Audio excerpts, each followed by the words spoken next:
what inspired you, as well as what is the mission of the True Power Institute? Uh, Let me give you the mission first. The mission is to evolve humanity's relationship to power.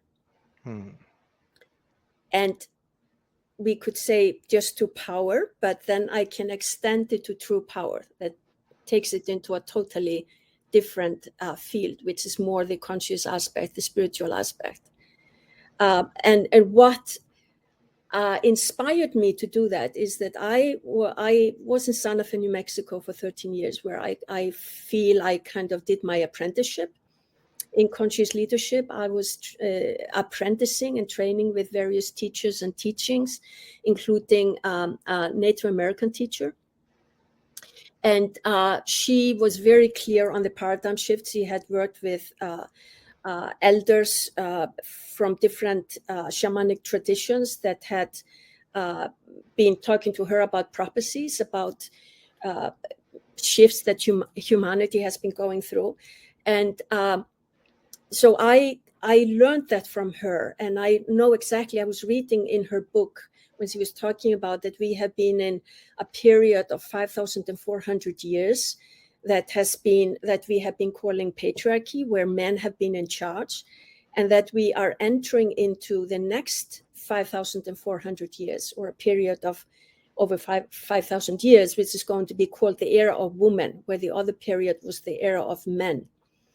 And so in a way, this is a shift in power away from men being the only one in power, not only to women being in power, but women and men in partnership being in power. So that's a power shift.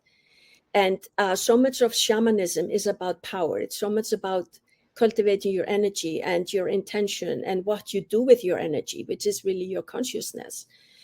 So I had a deep seeding from her to go to really what is one of the big ills of the world, and that is how we use power, or how we abuse power in a way, and how we could change that with becoming more conscious. That's why, for me, cultivating conscious leadership and helping leaders to become more conscious leaders is part of, in a way, supporting that paradigm shift. And because the more conscious you become as a leader, you start dealing with power in a totally different way. But power is something we can't avoid. From the time we are born, we are dealing with power.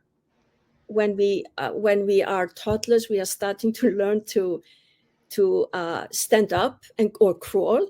We are bidding for power. So, and that we do this all through our lives. We want to have a promotion at work, or get a PhD, or whatever it is. We are bidding for power. So that's what we need to do, because that's how we thrive. But how we do it is a different thing.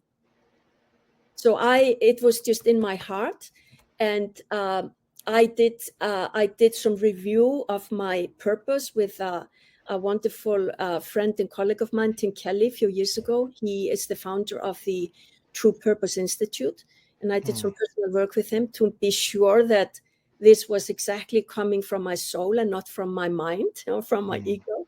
And sure enough, it was. So I founded the True Power Institute to make that my focus.